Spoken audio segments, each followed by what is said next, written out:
رسول کریم صلی اللہ علیہ وسلم عید الاضحیٰ یا عید الفطر میں عیدگاہ تشریف لے گئے۔ وہاں آپ عورتوں کے پاس سے گزرے اور فرمایا، اے عورتوں کی جماعت، صدقہ کرو، کیونکہ میں نے جہنم میں زیادہ تم ہی کو دیکھا ہے۔ انہوں نے کہا، یا رسول اللہ صلی اللہ علیہ وسلم، ایسا کیوں؟ آپ نے فرمایا کہ تم لعن طعن بہت کرتی ہو اور شوہر کی ناشکری کرتی ہو۔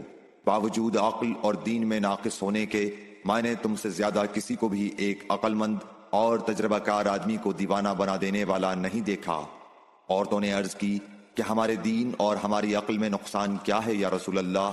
آپ نے فرمایا، کیا عورت کی گواہی مرد کی گواہی سے نصف نہیں ہے؟ انہوں نے کہا، جی ہے۔ آپ نے فرمایا، بس یہی اس کی عقل کا نقصان ہے۔ پھر آپ نے پوچھا، کیا ایسا نہیں ہے کہ جب عورت حائضہ ہو تو نہ نماز پڑھ سکتی ہے نہ روزہ رکھ سکتی ہے؟ عورتوں نے کہا، ایسا ہی ہے۔ آپ نے فرمایا کہ یہی اس کے دین کا نقصان ہے۔ Like, share and subscribe for more videos.